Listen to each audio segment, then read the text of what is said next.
Jabbar. Jabbar. If Allah Azza wa Jal is addressing someone and saying, you are Jabbar or something like that, it's in a negative sense. For Allah to be Jabbar, which means mighty, which means powerful, it is positive. But if the son of Adam becomes Jabbar, tries to become mighty, tries to become a tyrant or someone who's trying to exercise his power, then that is negative. When the day of judgment will actually come, Allah will put together, He will bring together all the 7 heavens and the 7 earths. Then He will say, Ana Allah, I am Allah. Ana Rahman, I am the most merciful. Ana al-Malik, I am the king. Ana al-Quddus, Ana al-Salam, Ana al-Mu'min, Ana al-Muhaymin, Ana al-Aziz. And then in the end He will say, Ana al-Jabbar, I am the mighty one. Ana al-Mutakabbir, I am the one who has the right to show his greatness over others. Ana alladhi bada'tu dunya, I am the one who has started the creation of this world. Walam taku shay'a, when it was nothing.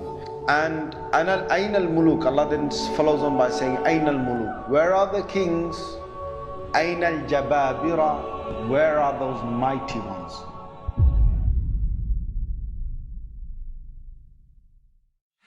Namrud, a tyrant, a Jabbar on the earth. Namrud, he said, okay, if God exists, then I'm going to fight that God. Here's another Jabbar, a tyrant. So here comes Namrud, the Jabbar, and he says, okay, my army, he had a massive army. He said, okay, army, come together. We're going to take our arrows and we're going to shoot them straight in that sky from where the revelation comes to Ibrahim. And he got his whole army out. And he said, come on! You call yourself Allah, God? Well, if you're there, I challenge you. So this Jabbar challenged Al-Jabbar, the real Al-Jabbar. So he shot, and he shot. And he said, come on, come and fight me. Where are you? So Allah Azza wa Jal said, okay, you wanna fight? Allah sent down mosquitoes. Mosquitoes. When a mosquito bites you, what are you gonna do? It's still alive. When these mosquitoes came, what's all this? Hey. There's so many, hundreds and hundreds and hundreds of them all over the place. The soldiers were running everywhere, we're running. Right? They're running. And Namrud, he's also running. But what happens is, this is what Allah does well. A mosquito's here, right? And he goes, he sniffs. And the mosquito goes into his nostril. And Allah makes that mosquito survive. So that mosquito is now alive and is somewhere there. Inside his head and onto his brain, somewhere by his brain. Right? And it's alive. So now what happens is, this Namrud, who's a tyrant on the earth, who wanted to challenge Allah, he's got a living mosquito inside him, and that mosquito is sucking blood. Every time he sucks blood, right? Every time he sucks blood, he whacks his head. He whacks his own head. And when he whacks his head, then the mosquito stops and he gets a bit of relief. When the mosquito gets hungry again, he sucks blood, he whacks his head.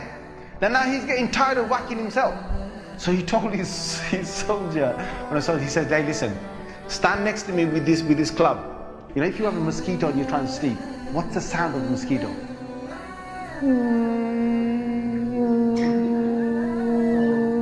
Right? This thing's in his head. So he's going, and he's going mad. So he's telling this guy, no, hit me. So he hits him. Oh, that's good. Then he rests for a little while. And he says again, when the mosquito bites, he says, hit me. So he hits him. This soldier is standing there. He's hitting now the king. He's hitting Namrud. That Namrud challenged Allah, so he's hitting that Namrud. Now he's hitting him. Now this soldier, now days are going by, and this king is going mad. He's going insane. This buzzing sound is sucking out his blood. So this soldier got so sick. The soldiers holding this club and he has to hit him and he has to hit him and he's saying, yeah, it's tiring to do that, right? And each time he hits him, the buzzing doesn't stop until he hits him a bit harder. So now the whacks are getting harder. Now this guy is taking a lot of blows on his head, right, because of this mosquito. In the end, the soldier thinks, that's enough, man, let me just give him one, let me try to kill the mosquito.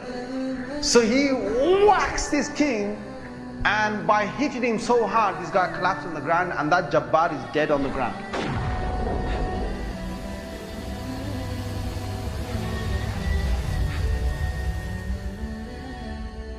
Walid bin Yazid ibn Abdul Malik was one of the kings in the past. He took the Quran one day. He was a tyrant king, and he took the Quran one day and he said, okay, let me look in the Quran and let me see what Allah thinks of me. Let me just open the Quran anywhere, and wherever my eyes fall onto whatever ayah, I can take it as a sign. Walid bin Yazid ibn Abdul Malik did that, and he looked at an ayah in the Quran, and it was in Surah Ibrahim, verse number 15. Allah is saying that when my believers called on me, made dua to me, and I came to their rescue, then I crushed every tyrant and every stubborn one on the earth. When he read this, he said a poem. Na'udhu billah, he said, what? Every tyrant, every stubborn one? Well, here I am. I am the tyrant, I am the stubborn one. إِذَا مَا جِئْتُ رَبَّكْ يَوْمَ حَشْرٍ. Na'udhu billah, he said this, he said that when I come to your Lord on the day of resurrection, فَقُلْ يَا رَبِّي مَزَّقَنِ الْوَلِيدِ. Then you go and tell your Lord that Walid, he ripped your Lord apart. Now this is a tyrant on the ground who's saying this about Allah Azza wa Jalla. And they say that within days he was killed, he was assassinated, and then they hung him within his palace. They hung him, and his whole people saw his body, dead body, hung on the place of his palace, that the people or his crowds could actually see him. And subhanallah al-azim, when Allah wants to crush someone, he will crush someone. Qarun used to be one who used to show off his keys. His keys, your keys, you can keep your keys in a big treasure place, you can secure them in a big safe. Qarun had the might to make a massive safe and to lock his keys. But Qarun didn't want to do that. Qarun was Jabbar, he wanted to show his might, his power, and flex his muscles. So what he did is, wherever he went, there were 10 strong men with, you're talking about built men that could carry and lift. 10 of them followed him, just carrying his keys. They're finding it heavy to carry these keys, and their job was just to carry these keys, ding, ding, ding, ding, ding, ding. So what happens is that, he's a big show-off. Whenever he comes out, he never wears the same clothes again, right? And these are the most expensive clothes you can get. And so what he did and he had so many horses, he had so many of his own soldiers, so many bodyguards, so many palaces, so many treasures. It's unthinkable how much Allah had given him. So what happened is, there was a day he chose his best clothing. Then he said, out of all his horses, he had hundreds of horses. So he went through his horses and said, that one there, the one that is the whitest horse, that people, when they look at it, they're going to say, wow. Yeah, they decorated that horse. They decorated him. So he got onto his horse. And then he said, my soldiers, he wants the best of his soldiers. And they're going to march right behind him. Now there are those 10 men somewhere with all the keys, all right? And he said, what? He said, bring all my treasures out as well. Today, I want to show them what I've got. So all my gold, my silver, my merchandise, my things I've collected, I want you to bring them out, my soldiers to carry them, and they're going to be in there in a way that all people, when I pass by them, they're going to look gobsmacking at the amount of treasures I've got. So now this is not normal for a person to do. Who's controlling his heart? Come on guys. Allah is controlling. He's going to bring out his treasures. Which tyrant ever does that? Which tyrant ever does that? But he's going to bring out all his treasures out, so you can see, my God, the pearls and the rubies and the diamonds and the amount of gold and the different shapes. And you know what happened when he came out in a parade? He said, I'm going to parade down the whole city. And when he paraded, the people looked at him, and the people of this world, yuridun al-hayat ad-dunya. The people who wanted this world, they liked to have this world. They looked at all of this and they said, Ya layta lana mithla ma utiya Qarun. If only we had been given what Qarun has been given. They wished for that. So Allah made them wish for it. So Allah brought all the people now. Imagine the whole city is here. The whole city is here. And all types of people. You've got the yuridun al-hayat ad-dunya, the people who want to gain this earth, and you've also got those people who are the people of knowledge, right? They said no. They said what وَقَالَ الَّذِينَ أُوتُوا الْعِلْمَ وَيْلَكُمْ. They said, no, what are you doing? Woe to you! Don't ask for this. Whatever Allah has given, it is enough. Whatever Allah has given is enough. Don't wish for whatever they knew that he was a mutakabbir, he was an arrogant tyrant who thought that he was it. And he used to play with people, whatever games he wanted, because he had power, he had might. And the great Fir'aun, he was his friend. Fir'aun was his friend. The pharaohs, they were friends. That basically, if anyone touched him, he go and tell his mate Fir'aun, and you forget it. Your history, mate. He'll make you a slave if he has to. So no one messed with Qarun. This was the ultimate tyrant that Allah took out as an example of Quran. So what happened is that when he came out with all of this, and people were looking in amazement of how much he's got. People were on one side, and other people on another side, and right in between is his parade. And when he got to his highest, and he thought, wow, this is who I am. فَخَسَفْنَا بِهِ وَبِدَارِهِ. Suddenly, Allah Azza wa Jal told the earth, my earth swallowed him right now. Swallowed him in front of all these people. So the earth suddenly swallowed him, all his soldiers, all his keys, all his treasures, and even his palace behind. Allah swallowed that in the earth. All of it swallowed, all of them. The people were left there, right? Some people had run away, but then they thought, well, no, hang on a minute. It's just swallowed him. Just his soldiers, just his palace. And then the earth came back together, as if nothing happened. And they were absolutely gobsmacked. And Allah showed them, the people and Qarun, who Al-Jabbar is. أعوذ بالله من الشيطان الرجيم. بسم الله الرحمن الرحيم. ونزعنا من كل أمة شهيدا فقلنا هاتوا برهانكم فعلموا أن الحق لله وضل عنهم ما كانوا يفترون وضل عنهم ما كانوا يفترون إن قارون كان من قوم موسى فبغى عليهم وآتيناه من الكنوز ما إن مفاتحه لتنوء بالعصبة أولي القوة إذ قال له قومه لا تفرح إذ قال له قومه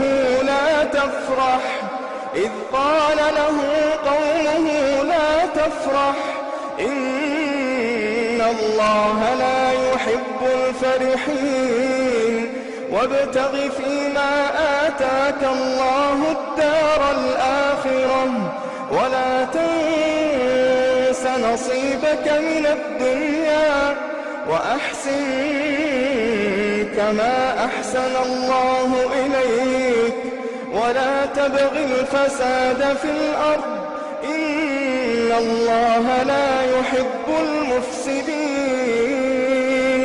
قال إنما أوتيته على علم عندي أولم يعلم أن الله قد أهلك من قبله من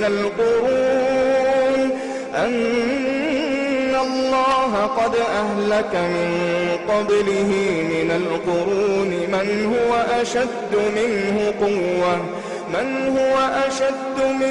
قوة وأكثر جمعا ولا يسأل عن ذنوبهم المجرمون.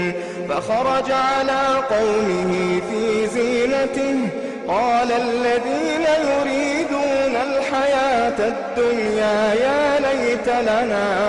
يا ليت لنا مثل ما أوتي قارون إنه لذو حظ عظيم. وقال الذين أوتوا العلم ويلكم ثواب الله خير لمن آمن وعمل صالحا ولا يلقاها إلا الصابرون. فخسفنا به وبداره الأرض فما كان له من فئة ينصرونه من دون الله وما كان من المنتصرين. وأصبح الذين تمنوا مكانه بالأمس يقولون ويكأن الله يبسط الرزق لمن يشاء من عباده ويقدر لولا أمن الله علينا لخسف بنا ويكأنه لا يفلح الكافرون. تلك الدار الآخرة نجعلها للذين لا يريدون علوا في الأرض ولا فسادا والعاقبة للمتقين. See, when they built the Titanic, I don't know if you know this, but when they built the Titanic and they're going to sail from Liverpool to New York and they're making this journey, one of the ones who made the Titanic said, was asked in an interview just before they left Liverpool. He was asked, do you think this whole ship can actually sink in the ocean?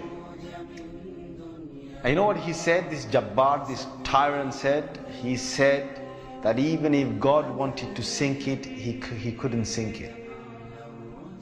This is in their record. This is in the media. This is you dig it up, you find it.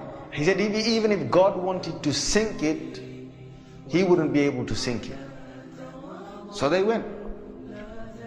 They went on this cruise liner, this ship, and they sailed across, and they got somewhere near to the, on the Pacific side, and it was night time. They're all having a wonderful time on the ship. These are the wealthiest people who can afford this. Can you imagine? The wealthiest people who can afford this. And the luxuries on this Titanic, there is nothing like this in the world. So what happened is this night time, it's, ahead is a bit of mist, right? Ahead is mist. And they all know that in this freezing weather, there can be icebergs that are, they're like mountains from the seabed that rise up. They know this.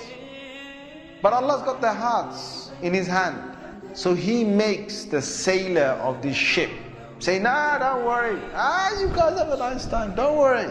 Yeah? Don't worry. Titanic. What's an iceberg going to do to Titanic? An iceberg. We'll break. He's thinking what? He's thinking, if I go ahead, I'll go slowly, but if I just go ahead, And if I hit an iceberg, this thing's so big, it's gonna break the tip of the iceberg. That's what went in his head. Allah made him believe that. So they went ahead in the night time, and it came across and it hit. And you know, before he went ahead, some of his other sailors said to him, you know, it's not safe. I read about this. I read a whole article about this. They said to him, it's not safe. And he said, don't worry. What can happen? Don't worry. Right? So he went ahead, and it was a very sharp iceberg that they hit. They sliced into it. And then after a little while, you know, it's like they're still playing their music and they're enjoying themselves, and some are asleep and whatever, the chefs are cooking. And then next minute they know, the sailor says, we're going down. They built this Titanic so strong that they believed that it couldn't snap. One of the theories was it can't snap. And they believed that it couldn't be, you know, you couldn't take it down the ocean. So water started to come inside here. Okay? What's happening now is that it's getting heavy here, heavier and heavier. And this part of the boat, the other side of the boat, is now lifting. And it got so high that in the middle it snapped. When Allah gets a tyrant on the earth, He's going to make sure that people are around to talk about the story. And they lived with a face of fear and humbleness to tell the story of what Allah did to them. They told stories to their children, and their children told that story to their children, and Allah showed them who Al-Jabbar is, who the real mighty one is. Where is that guy who made that statement now, that even if God wanted to sink the ship, he couldn't even sink it? Where is that guy now? And this is Allah saying to all the rest of mankind, don't challenge me.